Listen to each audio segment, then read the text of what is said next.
co-facilitating the session. So for those of you who don't know us, Makespace is a social enterprise, and we're focused on reviving, repurposing, reanimating empty and underused spaces, specifically for creatives and social and environmental justice causes.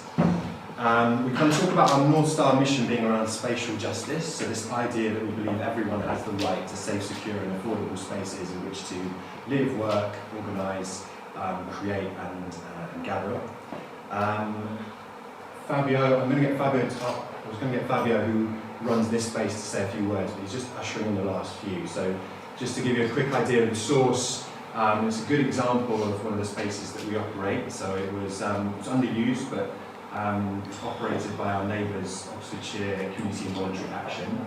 And in this space, which has been focused on supporting global majority-led and global majority supporting organisations, we have some terrific education, creative-based groups, including the Oxfordshire Community Education Group, Jikari, who's an education group for young people, Iraqi Women of Art and War, and Mothers for Justice. And we've also supported theatre groups in the past, like Mandala Theatre as well.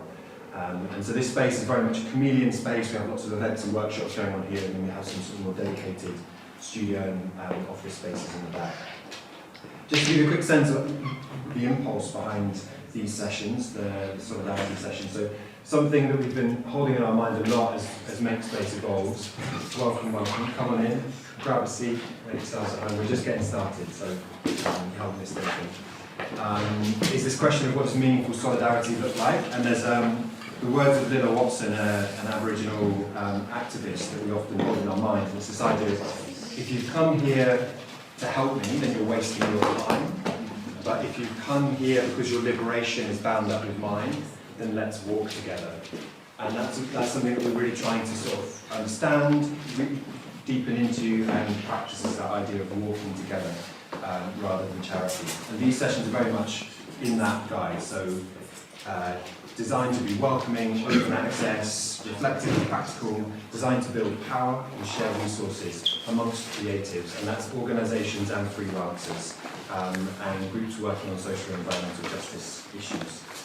This is the second in the series. In the first series we leaned into some interesting topics. We heard a lot from Nigel. I don't know if you want to speak to any of that, but he drew our mind into some key black organisers in our history, shared a beautiful poem from Martin Carter, looking at the hands, I believe, and kind of shared some grounding statistics around pervasive structural class inequalities, how the creative sector is one of the most unequal and very much relates to wider society. For example, how professional families are 4 times more likely to be involved in creative industries than those from working class families.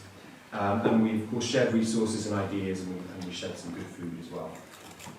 I don't know if there's anything else you want to touch. Just from the first session, just one of the key black radical tradition activists, organisers that we referred to was John Rose, founder of the Caribbean Arts Movement, a co-founder of the International Black Radical Third World Book Fair, and these spaces, sort of like, inspired by the legacy of John LaRose, are about sort of making space and time for future thinking. And the Martin Carter poem, the reference to Martin Carter by John in relation to John LaRose, is of an exhibition that ran for a whole year, maybe actually 2 years, I think, about the work of John LaRose, and the exhibition was called Dare to Dream, and the Dare to Dream was a quote from the Martin Carter poem. And then John LaRose sort of like talks about the need for us to make space and time for creative, cultural thinking as well, which is kind of what we're hoping to do with this series and what we're hoping to kind of do today this afternoon. Perfect, thank you. So the format will be, I'll shut up in a second and we'll hear from some fantastic guest speakers that we've got. We'll have a bit of a Q&A and a discussion, and then Lula, who runs a restaurant across town in one of our other spaces, will be bringing in some delicious food, and we'll break bread together, we'll have some food, we'll discuss some of the topics that were brought up by the speakers, and really try and lean into connecting one another across different sectors, across different interests, and really trying to think through how can we share resources, understand what people need, what people could offer, and how we connect that together. So before I'll pass over to Nigel to do the introductions, just a quick mention. So we've got our name tags on. We're trying to be as sort of friendly and familiar as we can be. We also run a safer spaces policy at all of our events. And so we welcome folks of all genders, sexualities, races, religions and identities, and do not tolerate racism, homophobia, transphobia, Islamophobia, queerphobia, misogyny, classism or ableism in any form. And everyone's space here is valid, but we encourage folks to be mindful of the space that you take up and be generous when sharing it. And those words were developed with Young Women's Music Project, of which Zara is the director, and TARP Productions. And so just want to hold that in our minds as we enjoy today's session. But I'll hand over to Nigel now to introduce our two speakers. I can't wait to get started. So, because I want to hear what the great speakers we have here this afternoon have got to say, and then have the debate and the dialogue. And so I'll be swift, I think. I hope. Introduction to Josh. Fantastic, you're here, Josh. Really pleased and really sort of grateful for you to be here this afternoon. Josh Mosley. Josh is the studio manager and community coordinator for SET. Josh will tell you all about SET. But somebody just, sorry, what was your name, sister? Shaz. Shez asked me what my name is, and I always love it when somebody asks me what my name is. Nigel. But the significance of Nigel, there's another significance beyond my name, is that I just discovered last couple of days SET's connection with a certain Nigel Road. Yes. I don't know what that's about in Lewisham, and you can talk about that as well, Nigel Road in Lewisham. And Sukan Shangar, Sukan. So Sukan is one of my close comrades, close brethren, you know. We have to, And Sukan's a London-based author, decolonial and anti-imperialist activist. He's a black radical tradition socialist, as well as John Rose. And he's a grassroots community organiser. And as one of the coordinators of the Malcolm X movement, Sukan has been involved in global solidarity with the struggles of the people of the global south against neo-colonialism for nearly 20 years. And obviously that's very... 30. Boy, 25 plus. You're catching up in years, bro. Chasing you, bro. Chasing. Right. And obviously that's of great significance today in relation to the National Day of Action for Palestine and the series of actions that are happening across Oxford and across the country and internationally in relation to Palestine and Gaza, which I think we will also be talking about in solidarity with the people of Gaza and Palestine. Last year, I was able to attend 3, not 1, not 2, but 3 great events organised by Sukan and hosted by Josh at SET in West Ealing. The first of these events, which was on May Day, combined music, poetry and bass culture sound system. It was the Black Power Spring opening of the Jessica Huntley Community Garden. This is where I first met Josh, and I'm really grateful to Josh for him giving me a tour on that day of the studios, of the artist studio space in SET's West Ealing building. I really got a sense of your energy, your vibe, and was inspired by Josh in terms of his energy around enabling grassroots, working class community artists and cultural workers to occupy and transform vacant, meanwhile property and disused spaces. So I'd like to extend a big welcome and thank you to Josh, Sukan, and the West Ealing London crew as well, and West Ealing and London crew for travelling in solidarity to join us here in Oxford and share some future thinking together. Over to our speakers, Josh and Sukan. Thank you, Nigel.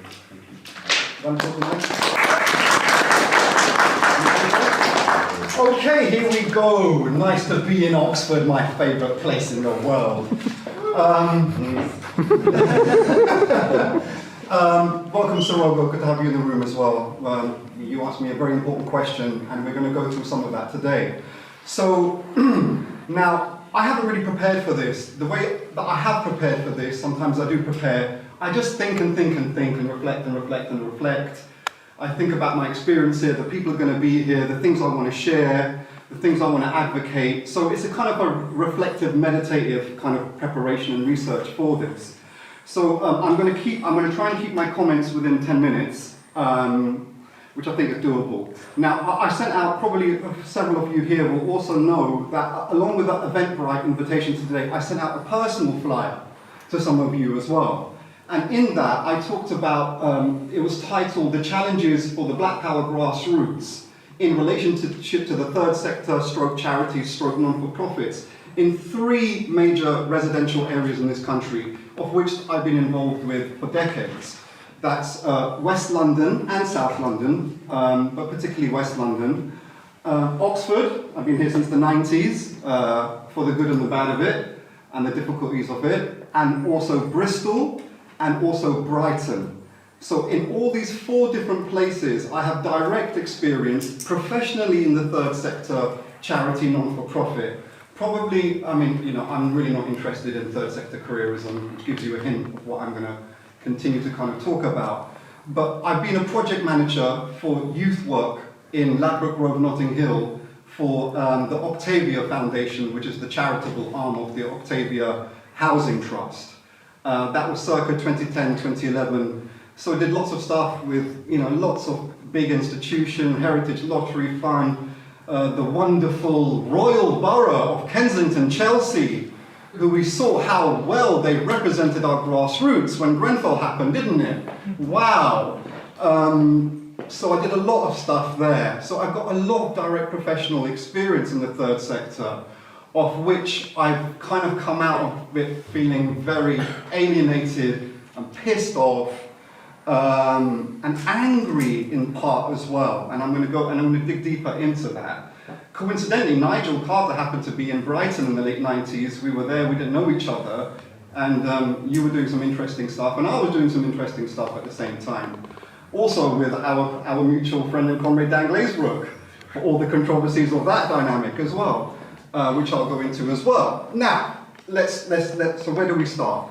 What do I want to present? Who do I want to advocate for? And what are the tensions in that with the third sector? In the third sector, what do we call people we engage with in the community? What do we call them? What is the phraseology? The language of the third sector, charity and non-for-profits, is deeply flawed and problematic. It's a reproduction of the colonial capitalist system in itself. Now, there's a really important book I want you to think about reading. It's edited and contributed by Ruth Gilmore. Thank you for Nigel for suggesting that. It's entitled The Revolution Will Not Be Funded, published in 2009. There's also, I don't know if it's the same thing that Andy mentioned to me, but I did have a quick look about repackaging precarity, you said, but I found something about repackaging poverty. And rebranding precarity. Rebranding, sorry, so that's maybe why I didn't find it. But I found another interesting thing, talking about Hackney in this regard. It's called Repackaging Poverty in the Hackney Experience. So these 2 works speaks directly to my critique and my advocacy here. So now, for me, my people, our people, are not service users, are not clients, are not participants. They're my comrades and they're my people. That's what they are. So straight away in the language which informs the actual political relationship, I'm trying not to swear too much, but it's just totally flawed, using another F word. It's totally flawed, right? So what I'm interested in, and this is a shared global experience intergenerationally, arguably for millennia and centuries, what I'm interested in is the empowerment of our grassroots, and I'll talk about what these things actually mean, because we kind of throw these terms around, but what does grassroots mean to you and me? And kind of interrogate that a bit closer. So I want those at the bottom to be at the top. I want those most oppressed, in terms of social race class, to be ruling society, and not to be at the bottom of society. So that speaks to this concept of radical grassroots organizing. What is radical grassroots organizing? Radical grassroots organizing is the involvement and the practice and the ethos of organizing people in oppressed communities with a view of independent radical self-organization to deliver what the community needs, which is a lot, with a view of destroying the entire oppressive superstructure of the colonial capitalist system itself. And in that context, we are in Britain, which is a leading colonial global power for millennia. These are really important frameworks and contexts without which we fall into coloniality. You know, if you don't recognize the structure in which you're operating, you're going to reproduce it. So that's what I mean by radical grassroots organizing. What is the political strategy and kind of like trajectory of that? What does it look like? Who am I talking about, right? I'm talking about the working classes. So who are the working classes? When you think of the British, or you think of the working class in Britain, what is immediately conjured up in your head? Is it Arthur Scargill and the British miners? Or is it the Brazilian and the Asians and the Africans who run the deliveries on the e-bikes and the bicycles down the Cowley Road? Who is it? So again, you know, you're going through the prism constantly of white supremacy racism. So I'm saying that the liberation of the working class is predicated on the independent, radical self-organization led by the black working class. And if you don't have anti-white supremacism as a core part of your community activities, then you're going to reproduce racism. What's racism? Racism is the dehumanization of people. That's what it is. It's not necessarily based on phenotype and levels of melanin, although it is as well. That's the nuance in racism, is understanding anyone who is dehumanized, be it in a framework of sexism, patriarchy, homophobia, discrimination of non-able-bodied people, etc., and so forth, are all frameworks of racism. It's a dehumanization to justify the oppression and the exploitation of human beings. Now, if you don't put those people at the forefront of your liberation and at the forefront of your struggle, what the hell are you doing? As Ho Chi Minh said, who happened to be not only a liberator of Vietnam, but a founding member of the French Communist Party, when he said to the French communists, if you're not fighting colonialism, then what on earth are you even doing as people within the French state?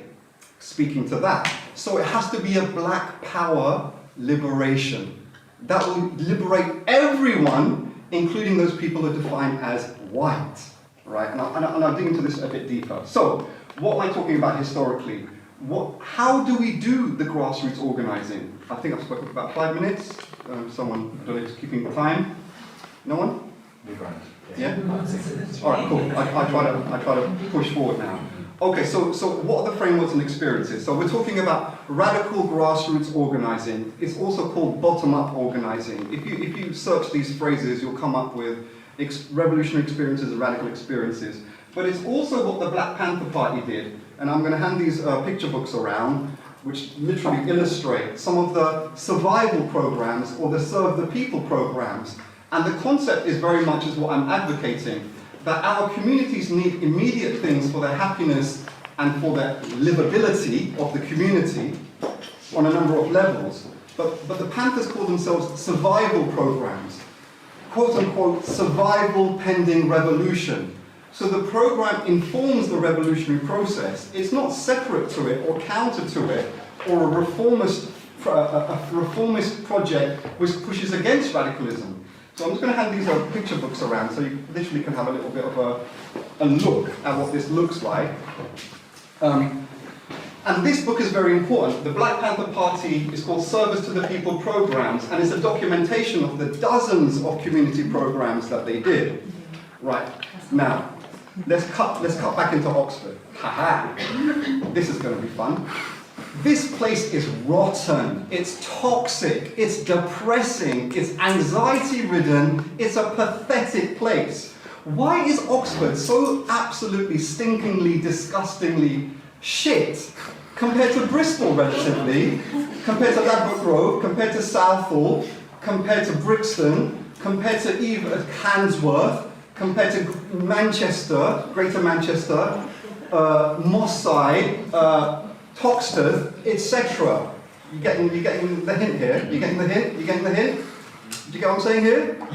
What did we not have in What did we not have in Oxford that St. Paul smashed up? That Southall broke up? That Labrador rose up? We didn't have an uprising here.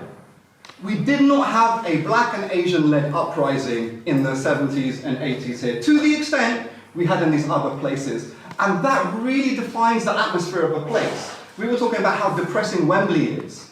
Wembley is a few miles away from Southall, right? Even Harlesden has more of a vibe than Wembley. And that's quite the point. Because Stonebridge and Harlesden is a community of historical, radical grassroots mobilizing, whereas Wembley isn't so much. And because you haven't had that in Oxford, what then remains is this horrible atmosphere, and it's literally the physical geography of the place as well, which is so overbearing, that the colonial lordship says we are lording it over you since the Middle Ages, and that's the continuity here, right? So what we have here now is this problem here, and it impacts the third sector and the charity sector here, because those people who are defending whiteness within their own careerism are deposited in the third sector and in the charity sector and the not-for-profit. It all becomes the same thing. It doesn't matter where you are within the political spectrum of coloniality in itself. It doesn't matter if you're a left colonial or a right colonial. You're still a colonial. And in the third sector, let's not be, we are very well aware that the third sector is not necessarily dominated by liberals and lefties. It's actually dominated by a right-wing political class and a political economy. There's a lot of right-wingers in the third sector. And I say that to say that don't think these people are different from each other. If the relationship is the same, it's the same. I'm going to finish off on this, and I haven't got enough time to really dig into all of this, right? Now, in the third sector, there's one of the biggest problems, which is part of the whole infrastructure of oppression and coloniality, is the insecurity around funding, right? If you're funded by HLF, Heritage Lottery or Big Lottery, whatever, can you say, I support the French uprising after the police killed Nahel? You can't. Can you, if you're funded by Heritage Lottery or, was it the Arts Council, can you say, yeah, I support the August 2011 uprising after Mark Duggan? You can't, was killed in the racist killing by police. You can't. Can you say, the youth fighting back in the BLM 2020 summer in Bristol, dumping the Colston statue, fighting back police brutality in Whitehall every day, can you say you support that? Practically and directly, or just like as a positionality? You can't. Does that mean you shouldn't say that? No. I'm going to try to finish off on this, last minute or so. There's certain periods in time that openings happen in society where it's a great liberating moment. What are those moments? I mentioned 3. The 4 days of uprising after Mark Duggan was killed, conducted by the most radical social classes in our country. Sometimes it's not hard to work out who the most radical. The most radical social class is the one that fights back the most. There's 3 moments of radicalization in the last 15 years or so. August of 2011, 4-day uprising. Summer of 2020, culminating in June the 13th fight against Tommy Robinson's lot in Trafalgar Square in Waterloo. And the current genocide and the Palestinian resistance at the moment. These are 3 major radical openings. And I'm going to leave you, I suppose, with this anecdote and then a comment. There's another meanwhile space in East London called Queer Space. And they put an event on Palestine, and they told me that they made a statement in support of the Palestinians not denouncing October the 7th, right? And they had a big hoo-ha with their funders, big hoo-ha with some of their seniors, and they got through it, and they maintained their position. There's 2 models here.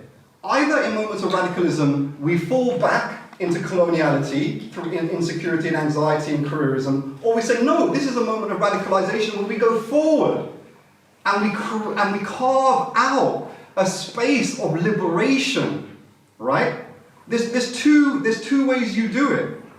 The one way you do it is called the sellout, in which you fail the grassroots, and the other way is where you actually strengthen the grassroots. Then it's like, oh, but you can't do that. You can't do that. What about the funding? What about the funding? What about my career? I don't give a shit. You know, I'm in a counter position to that. I'm against careerism, right? I'm loyal to the grassroots, over and above the client class, right? And they say, oh, but can it be done? Because you can talk as much shit as you want, but where does it ever happen? We're in a 40-year plus period of the victories of the right and racism globally. The balance of forces are against us. In the summer of 2020, in Lambeth, me and the Council of State Residents organised 21 separate community activities, right? African drumming, Kazimba class, Black and Asian history, bouncy castle, candy floss and music, boxing, cricket, creative arts, DIY, drama workshop, documentary filmmaking, English lessons, Eritrean and Ethiopia community showcase, Somali showcase, West African Jamaican showcase, running club for elders, law and policing lecture, personal trainers, MMA, guitar lessons, football, food planting. Do you know how much this cost? Zero. Zero budget. No money exchanged. Council estates have human beings who have skills and passions and creativity. We self-organised this together. We went around saying, look, don't get it twisted, guys. This is anti-police, anti-council, anti-state, pro-Black Panther, pro-Malcolm X. You know what the Council of State Residents said in Lambeth? Good. It's possible. We can do this, right? To finish up on this, the relationship with Josh and Seth has been absolutely conducive to our radical strategy. All Josh and Seth said were like, that's great, go ahead. Nothing else. I mean, Josh and I get on particularly well. It just so happens, it's not because Josh is Seth, it's because Josh is Josh, who happens to be in Seth. And that's the relationship we want. That's it, it's not complicated. Third sector, not-for-profit charity, oh yeah, you give a shit about us? Yeah, you give a shit. Give us your space, free, please. And that's it. Thank you.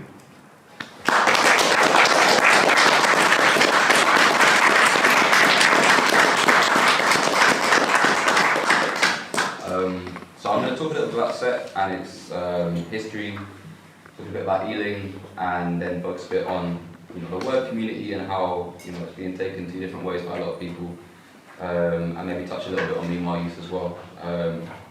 So SET was founded in 2016. We're an affordable studio provider, the most affordable in London. On average, we price our studios at between £110 and £1.30 per square foot. That includes bills, utilities, everything. So there's no kind of hidden costs. Everyone comes in. They're engaged to try and start working with local people and collaborating as much as possible. Since 2016, we've had about 15 sites across London. Quite often we only have them for a couple of years. This is the nature of meanwhile use. For those who don't know, that is taking buildings that are currently vacant and either through people that own them, working with them, or sometimes you get stuff through council, etc. for a few years. Mostly we get our buildings through kind of middlemen organisations. It's something that has brought us good sites, but we are kind of looking to move away a little bit from and start exploring new avenues as well. Currently we have 7 sites across London. So we've got Ealing, which is where I work, Kensington, 2 in Lewisham, North Greenwich, and Woolwich as well. Woolwich is our biggest site. It's about 300-400 people in the building. Total of around 300 studios. It's Greenwich's old council building, so it's a 13-storey thing. And it very much started floor by floor, kind of going as it kind of came. And then as it kind of grown, has led in more and more with community. And so SET has always had a relationship with local people. At the start of it, there was only about 5 people running it. So through that, the best kind of way that we would utilise the space we had would be to provide free residency spaces for local organisations and artists, giving people a chance to make work, prioritising local people, and again, just being as affordable as possible, because for anyone who is an artist and is trying to make work, the space is so crucial. With everything, the lockdown, people spending more time in their houses, it's never been more important for young people to have a place. And the older kind of generation, I wouldn't say that they kind of fucked it for people, but in many ways, it has led to a lot of very expensive studios where people can't afford to have space. And there's no kind of unity between artists, everything's separate. And especially in West London, there's a lot of art unis around South East and East London. and that's led to lots of affordable studios or seemingly affordable places. But in West, the only examples of places that we had were all very expensive, not for local people travelling far and wide to try and get the best deal possible. So Ealing, for example, 91% of people are local. So that's within a kind of 3-kilometre radius. Age range of people from 16 up to people in their mid-80s. So it's a really broad age range. About 50 people in the building total, and it's something that we're really proud of. I think in many ways, West Ealing is unique. So I grew up in West. The building that I managed was the office building my mum used to work in. When I saw it advertised as a job, it just felt like fate. And West Ealing, as we kind of touched on, is an area that's not had a lot of love. It's been failed a lot by council, by many people. The kind of boom of retail in Ealing Broadway has never really trickled down. That money's never really seen much effect in West Ealing. I believe the largest funder of the arts in West Ealing historically has been the mosque and not the council. So it's a very tight-knit group of people who are all looking out for each other. But there's been, the thing with West is it's always seemed like there's been stuff happening at the same time, but no real dot connectors. So when we started looking at what we can do, it always made more sense to try and be a dot connector, try and bring people together. And that's why I think the essence of what I try and bring to SET and what SET has given me in many ways is about listening. And that's within the organisation. Any kind of changes people want to make, anything like that, is always encouraged to kind of be heard.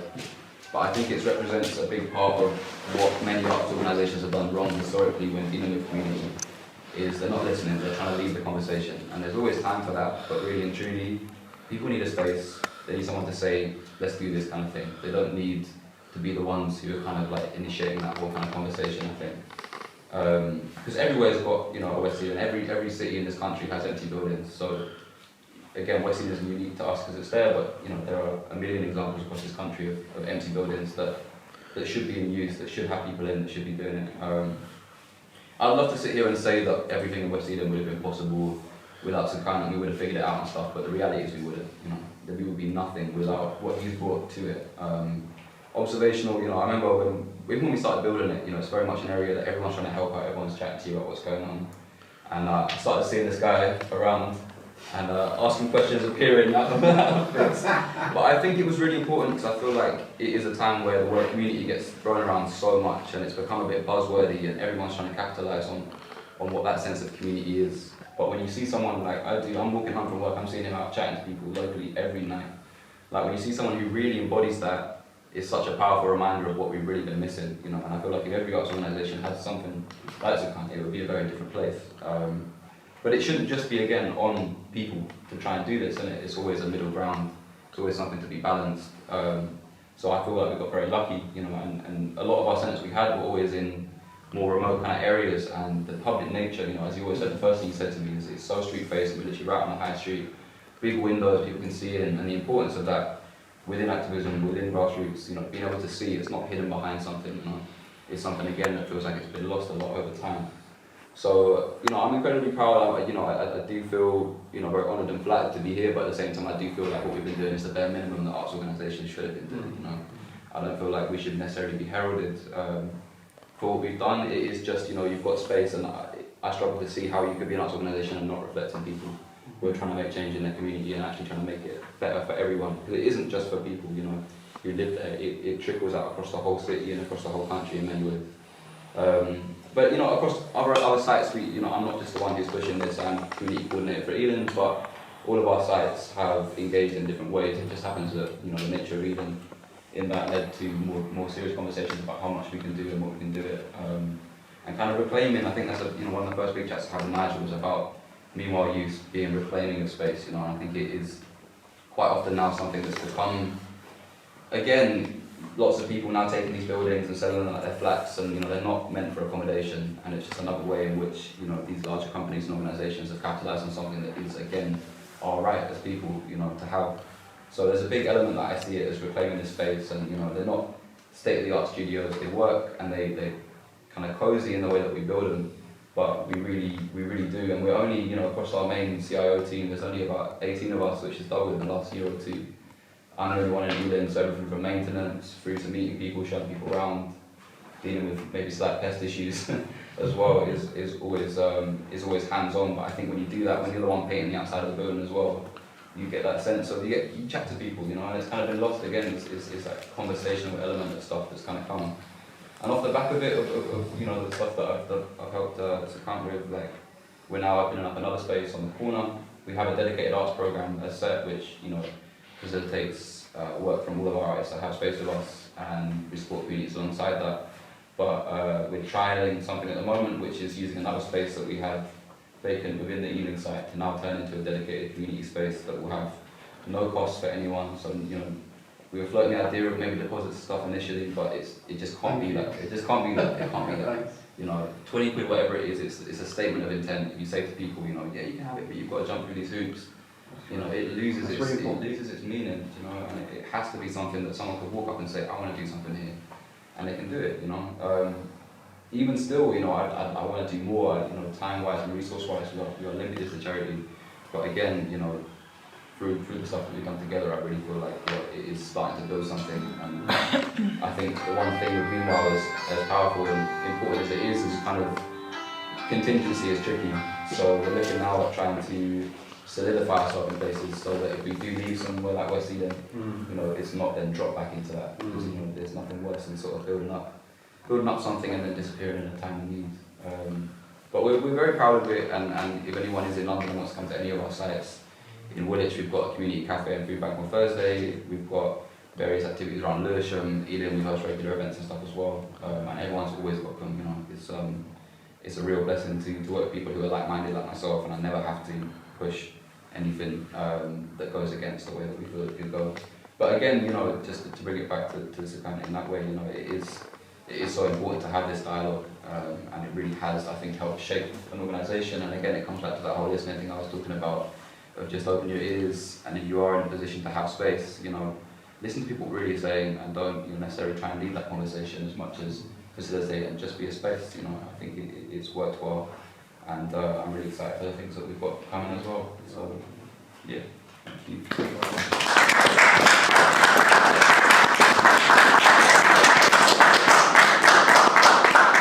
I just have 30 seconds to say something in addition, so thank you, Josh. It's really made me quite emotional. Because it's a beautiful thing. Do you know what I mean? You don't really see it much going on. You know, that's annoying. I wanted to say something very briefly in addition to Oxford. I can't share with you all the different experiences, third sector, grassroots. We can have that ongoing conversation. But I wanted to hone in on the squat in June at the Games Hall. Liberated Zone. Or the Liberation Zone. Oh, yeah, come to that in a second. Community Solidarity Centre, / Liberated Zone. Anyway, I wanted to mention that, and I wanted to bring that today about the Day of Action. And we have a racist crisis in Oxford on the left. Okay? There is a racist crisis in Oxford on the left. It kicked off from December around Ian McKendrick and David Hillman, who lead PSE and Stop the War Here. Everyone knows that, right? To finish off on this, the squat was an example of taking space radically, and there was two wings in the squat, a racist left and an anti-racist grassroots left.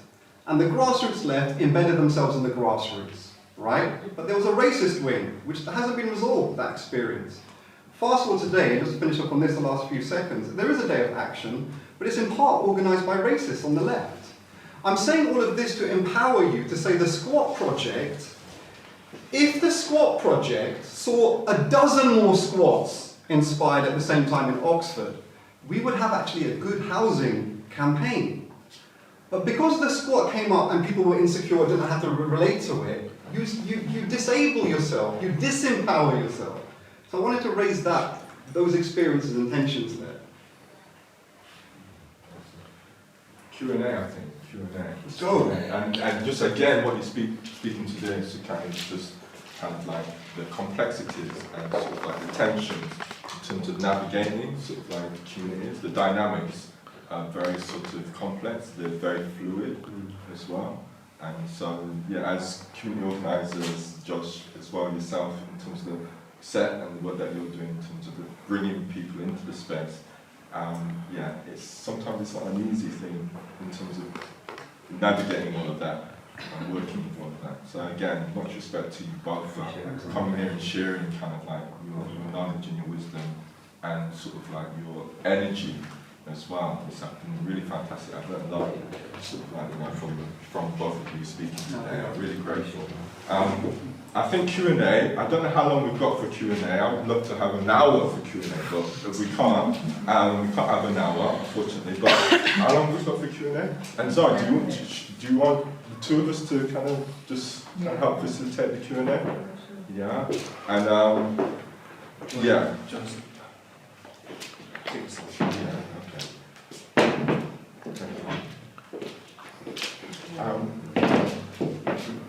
I've gone through them in about 10 minutes, but we can be a bit flexible, so you do it. Yeah. So Q&A, sort of, I think, based on what both Josh and Sukat were saying, sort of like, you know, just ask questions that you want, that you feel are relevant in relation to Oxford, or sort of like, you know, Sukat mentioned other places. We missed out Nottingham, which was a shame. Bristol, Brighton, you know, so wherever you sort of like hail from. But just again, just as a reminder, we'll come to Osman. Osman's put his hand up first. So first question for Osman. But just as a reminder in terms of like what both Josh and Sukat were saying, for Josh, a question that I have is that in terms of like set and meanwhile, and the framework of meanwhile, because, you know, we did have that discussion sort of like May Day in set, you know, the community garden, launch of the community garden, we did talk about, you know, meanwhile as reclaiming kind of spaces. And for me, I just wonder, in terms of the time frame of sort of like when meanwhile has become a framework within the third sector, do you think that there's any link to sort of like the Occupy movement, and if you think in terms of like what the Occupy movement was about, and also what your reference in terms of like in previous kind of generations, that there's been sort of like a relationship between the squat movement and squatting and sort of like artist spaces and community spaces, and what do you think about that? Sukat, again, just in terms of like how you would start to frame the session. I'm sorry, there's a couple. Do you guys want to come in? Yeah. We'll just grab a couple of chairs. Thank you. Yeah. Robert, do you want to come in as well? You've been... I'm just finding out. Okay, nice. Yeah. Sorry, sorry. So, you made reference to the revolution will not be funded, and within that book, the Ruth Wilson Gilmore essay is entitled "In the Shadow of the Shadow State." The shadow state being the third sector, being sort of the non-for-profit industrial complex, as Ruth Gilmore refers to it and frames it. And interestingly, the revolution will not be funded was by Insight, published by Insight. Insight is Women of Colour Against Violence, and that was published 2009. And so again, just if you, in terms of that whole thing about navigating neoliberalism, both within the academy, because obviously Roseman's fallen, and that's got, in terms of what you were saying, Sukat, that's got, in terms of... That was creeping onto the panel. In the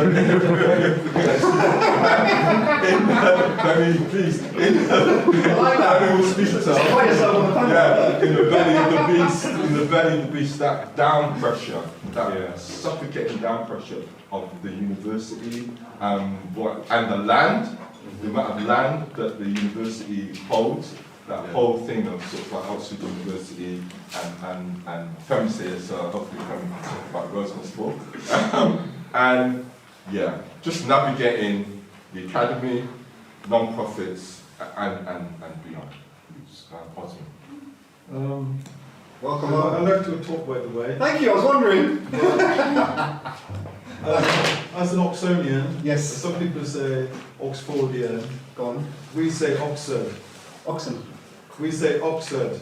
Oxen. Oxonian, yeah? That's got our colloquial. You stated that in Oxford that we're not really radical enough. Not you, Rob, but You emphasise that. go on. Yeah, and your books and things like that talked about black power, and I'm 68, nearly 69 years old, and I grew up in the 70s as a youngster. Went to Cali Road College in the 70s. Yeah, that college doesn't exist anymore. But I'm one of these young people that went on demonstration, Free Angela Davis, things like that. Okay. Yeah? So So when you think about the dynamics, and look at that, you see the boots and stuff like that, I wore that today. That reminds me, a 17-year-old, that's how I was dressing. Yeah? So, You get it, yeah? Okay. yeah, you get it. So, we went to places to speak and communicate that we in Oxford did not agree with what's happening in all those establishments. That's not Oxford. Oxford, as an area, is a place where people come in Oxford to hide and seek refuge from South Africa and all these places. Oxford has always been very radical, very underground as a place. Like Ruskin College. Like Ruskin College. I went to Ruskin as well. So, you understand that ethos. There's fights going on, but you know the system in Oxford. We've been arrested on High Street, coming back from a nightclub, things like that. You know, just the fact that we're coming down That's disgusting. the university's That's right. place and domain. So, 1976-77, I was in a carnival and was involved in our riots there. In Oxford. We grew up Notting Hill. in Notting Hill. We grew up with the sus law. That's right. You know, I was arrested in Leicester and they accused me for bricking the policeman. If I was pressing charges against them, that's what they said they would do to me. The sus law. So we grew up in that, you know, Oxford youngsters like myself at that time were very militant and grew up in that fight. You know, I went to court against for beating up 4 policemen in Rose Hill. You know, I was a 4th-year apprentice. So we know what's up, and the case was thrown out. But Osman, can I just... So and then we have understand radicalisation, and we understand fight, and we grew up in that fight. So don't think that Oxford, Absolutely. there wasn't people demonstrating and fighting for their rights in Oxford, as we were. That's brilliant, Osman. And because you're a youth worker as well, so Yeah. so there's your experience, but I'm wondering also, because you're a youth worker, so Yeah. you've got insight into Yeah. like what's going on for the youth in Oxford now, you know, in relation to what you just kind of shared as Yeah. well. But I think maybe let's move it on for somebody else and other people to I ask emphasise questions. Bristol and all these places, because we know the White Cafe and things like that in Bristol where those things happen. We was around there at times when those things were happening. Respect. Yeah? Respect. Thank you. It's really, really important stuff. Yeah. Really important stuff. Okay, next question.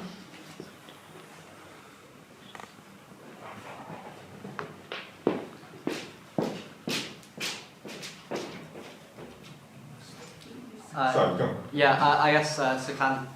Maybe a bit of a specific question, but like right at the end, you were talking about the experience of the squat, and I guess kind of any reflections on like, I guess like practical things to kind of ensure that anti-racist left succeeds in that kind of environment over the colonial left. Just because I'm somewhat involved in trying to launch a similar project in a few months' time in Sheffield, so kind of to know how to, make it work. Come back on it, sorry? Yeah.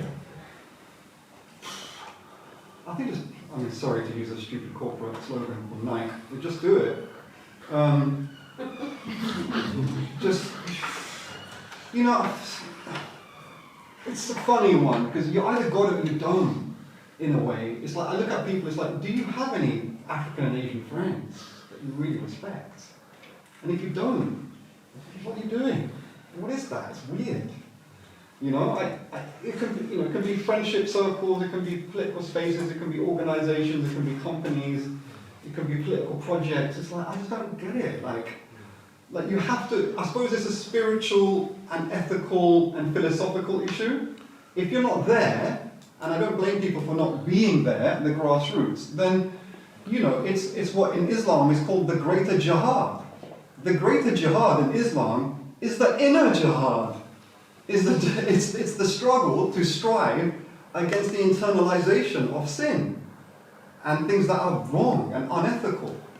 So then you need to use things like Malcolm X, and you need to use the black liberation tradition to change your spirituality in that sense, where you feel more and more at home and at ease using pronouns that these are my people.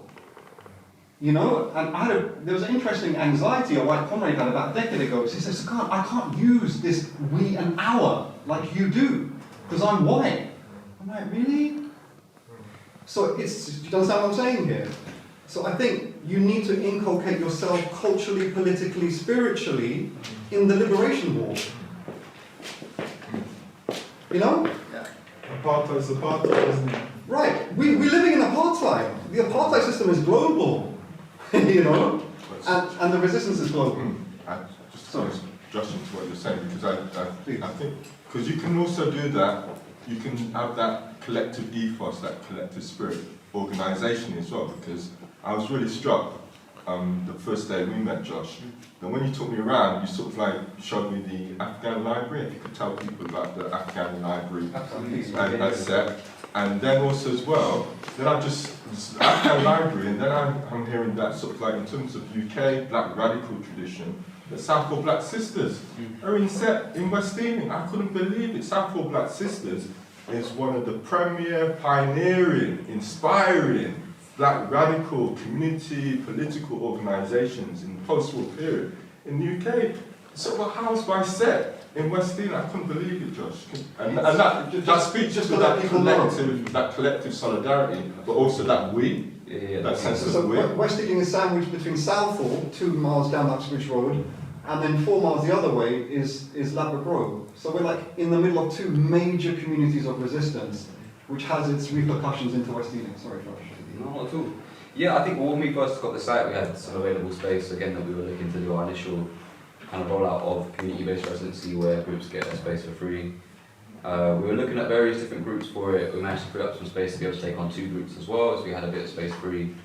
We were approached by a lady called Asia, who for the last 25 years, I believe, has run Afghan Peace Library, Afghan International. She worked with their company. She did, exactly. So she's been historically there in West Ealing, fighting for a permanent space for a number of years. Just an incredible, incredible person. Like, the amount of love that she has in her heart for everyone she's just one of those people that, you're in awe of. And, again, a lot of it is about facilitation, but we really have, again, been blessed in the people that we have had come and have helped shape it. But that kind of open attitude towards letting people decide the space in that way. Asia comes to me and asks for something, a little bit more space here and there, and we always try and make it work. But having that, and again, it being so public facing, having her have regular sessions of our communities on Sunday has just really helped us drive forward, I think, with where we are, and the history of West Ealing being so rich, and having the Water Rodney bookshop across the road from the centre, and having Eric be so local and understanding. Which bookshop? Who's bookshop gone? Water Rodney. Walter Rodney. It's very important, sorry. So yeah, it's been a real blessing to be able to bring out, and I think that's it again. I think with arts organisation often it's not about us trying to bring our attitudes to it. It's just about us lifting the voices that are there, or trying to help give people a megaphone. We don't need to be the one shouting, kind of thing. And that's not to say that we're in any way apolitical or not down to fight for what we believe in, but I think time and time again, that fight has come from the voices of those where it shouldn't necessarily be coming from. And it should be the megaphone back in the hands of people who have earned their right and earned the history and been there for 30, 40 plus years, trying to find space and trying to work as hard as they can to do that. So again, that's why I say our role as facilitator is just that. It's trying to provide as much as we can for people who have done so much, and for people who want to do so much. It's not, you don't have to have 20, 30 years history behind you to be worthwhile in terms of being given a space or something like that. You just have to have the right idea and the right ethos. So yeah, I think that's how it's become about, and I think especially all staff members know now that West Ealing on the site there is very unique in how it operates, in its street-facing nature, in what we've done to try and build as much positivity as we can around the area, because it is quite bleak, and there's less women on the high street, less elderly people don't really feel safe there. the attitudes of, you know, the kind of upper class left has never really helped in terms of the actual fight. They kind of just want to moan about elements of it. You know, we share a space with a rehab centre called Rise, who do fantastic work, and yeah, they do lead to people being outside who might have issues, and they do shout a bit, and they can, you know, in some ways add to what people perceive the area as. But where are these people supposed to go? You know, where are they supposed to get this help? Where are they supposed to feel? And you know, in the 2 years that we've been in Eden, we've not had a single negative interaction with anyone who's been outside in that way. That's true. So, Sister Darcy. This is a question for Nigel. Oh gosh. What's you? Go on, man. Go on. Having listened to the two speakers speaking about places and spaces and community and what that, given what you know and your knowledge, how do you move forward with a space? You know, we had our space stolen from us behind the court, Grand Court. How do we move forward for our own space? I'll answer your question by asking another question. But Darcy, you can't answer the question. But you can't answer the question. Oh, look at that. You will know the I can't say he's not answer. honest. You will know the answer. So the question is to everybody else. Don't take that, Darcy. Don't take it. You and Osman can't answer the question. So this question is to everybody else. What, in terms of racial justice, do you know what's the significance of where we're sitting at the moment, this area that we're sitting? What's the significance of this space that we're in, sort of, you know, Floyd's Row? Can anyone tell me? Give a suggestion? In terms of racial justice. Police station. Yeah, that's what I was thinking. That's what I was thinking. That's next door. It links to Suko and Josh's kind of discussion in terms of like the whole issue of funding and sort of like where funding is directed. So, okay, time's ticking, clock's ticking, okay, nobody's going to answer that kind of thing. So, here, Dulcie and Osman will know that this space here, in this vicinity, used to be the Oxfordshire Racial Equality Council. And it was funded, when I came to Oxford in 2005, so I'm a blow-in, I'm a sort of like a newbie to Oxford. So I came in 2005 to Oxford, and there was an Oxford Racial Equality Council. It then became Oxfordshire Equality and Human Rights Council, but based here, based in this vicinity, in this building more or less, here. And around about 2012, 2013, about 2012, its funding was pulled by, its funders were the City Council, Oxfordshire County Council, and its funding was pulled and it disappeared, no longer exists. And it no longer exists physically, materially, but it also seems to no longer exist in people's minds in terms of like the archive. And the reason I'm mentioning this is because Dulcie and Osman, they relaunched the African Community Histories Archive as a project last year, and they stored some of the archive, I believe, here, through the great work of Fabio. They were able to house some of the archive here, and again, in terms of that importance of community archives and knowledge being passed on from generation to generation, but also in terms of like understanding, being able to frame struggles. So if you don't know, as you were saying earlier, if you don't know the framework within which you're operating, it becomes more and more difficult to be able to resist, you know, in terms of trying to move forward. So I think that's a project in itself, the fact that there used to be a Oxfordshire Racial Equality Council.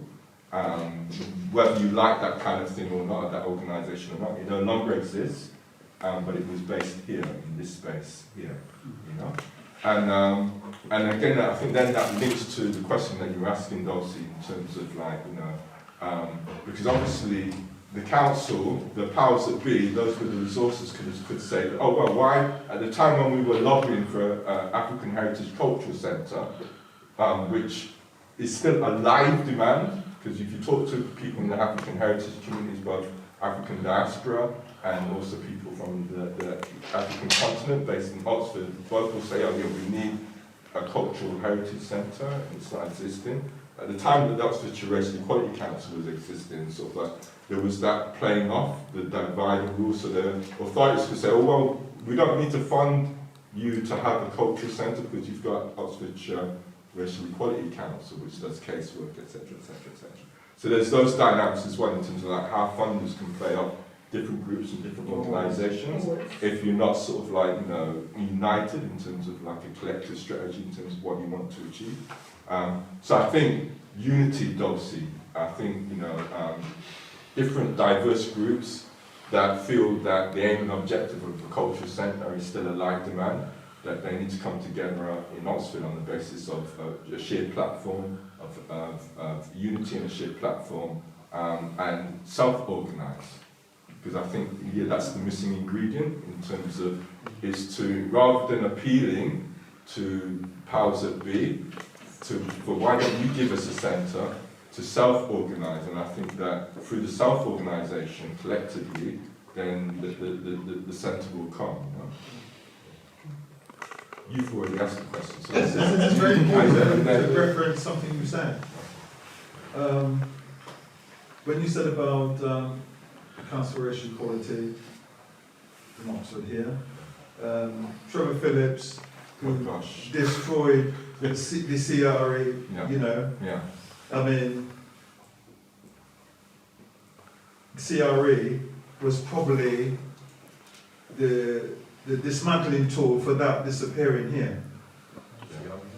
Commission for Racial Equality. Commission for Racial Equality.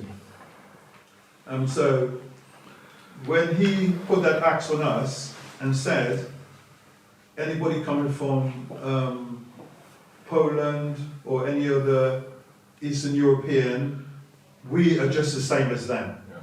There's no distinction between us and them. Yeah. I was going to, just for the exchange, because as well, again, these are all very political things, and that links to that framing again, that framing Yeah. Trevor Phillips, that framing sort of like, again, was linked to uprising. So 2001 you had what the so-called Northern Riots, Yes. and 2001, sort of Bradford, Burnley, and sort of like predominantly Muslim Asian youth, uprisings, anti-racist uprisings, again, sort of like right-wing fascists. But then sort of like people like Trevor Phillips, when he was the head of the CRE at the time. So Trevor Phillips and others, sort of like, they came up with the policy of community cohesion as a response to the uprisings, the whole policy of community cohesion, and then so you don't need sort of like, we don't need to fund sort of like single ethnic minority groups and organisations. People should sort of like, come together, and then there's a whole promotion of whiteness in terms of like, we need to be focusing on the white working class to the exclusion Can I comment on of groups. Yeah. Listen, what was the response of the grassroots to all of that whole thing? All of this confusing, like cohesion, covering divide and rule. Yeah. That was post-2000. Yeah. What was then the historic response? August 2011. Yeah, exactly. What did the grassroots say? But also, David Starkey, the whites have But become this is black. what I'm about to reference, right? Yeah. So they said, look, so Asians rose up against the BNP, etc., in Oldham, Bradford and Burnley. Oh, Asians, not black people rising up. Divide, divide, divide. Usual colonial story in the Caribbean, East Africa, South Africa, etc. This division between African and Asians, which goes on. And then, so the grassroots says, no, we're not going to stand for that. We're all going to rise up together. And that's when David Starkey says, oh my God, the whites have turned black. Now, that's racist, but there's some truth in his racism, in the sense that the white working class underclass were like, actually, we're going to fight with our black and Asian friends, and not with the racists, right? So historically, it's an interesting response. And then in the summer of 2020, it wasn't just African and African Caribbean youth fighting under the BLM against police. It was Asian and white people as well, under a black radical leadership, speaking to what I'm trying to present here. Right, so it's really important. I know in Oxford there's an Asian cultural centre and an African cultural centre. There isn't. Yeah, that's what I'm saying. Yeah. So that's a colonial divide and rule. Now the trap is to blame Asians for that. Now, but on the other hand, speaking to this again, the Asians controlling the Palestine movement, are the Asians being pro-black? And there's controversies in Oxford where some people use the BLM 2020, I've heard took money and took it for themselves who want African heritage themselves. So what I'm saying is, on the one hand, we have to develop unity with colonized peoples, at the same time, not silence ourselves that there's anti-black racism going on in the Palestine movement, and in Asian and Middle Eastern and Arab communities. You know, it's a nuance. We need to take both of these things at the same time, speaking to our conversation about Jewish community, similarly. Well, I mean, that's the demographics are important. And when you look at kind of the realities on the ground of different, not just Jewish communities, but different minority communities. Even if you look at the South Asian community, specifically South Asian community, you look at the demographics of the South Asian community, what do you see? Which parts of the South Asian community are more likely to be in prison and jail? Pakistanis. Which parts are more likely to be doctors? Those from an Indian background. That's not to say white supremacy is not the overriding beast here, but it is to say that if we want to talk, for example, about the fact that in certain parts of the right in the UK, the only type of racism which it's acceptable to talk about, the only type of racism which it's acceptable to dismiss an MP for, might be, for example, anti-Semitism, so to speak. If you're seen as an anti-Semite, you'll be thrown out of your party. If you're Boris Johnson and you say that black people are picking anything like watermelon smiles, and that Muslim women are letterboxes because you can't see the rest of their faces, it's all fine. You become right. Well, he said all that before he became Prime Minister, before he went on to lead the country. So we need to be able to talk about divisions within our communities and about the different way that racism expresses itself and about racism from one community to another. But we need to be able to do that from a position of understanding that hopefully we're going to override these divisions and come to a point of unity where we can attack the central beast here, the central issue. I think, what is it? I think, because food is here, so I think we can have discussion and debate and sort of question each other while sort of like enjoying the food as well. So, what do you think? Yeah. So maybe let's all kind of make our way, enjoy the food, and again, I think like let's just please give it up a big round of applause.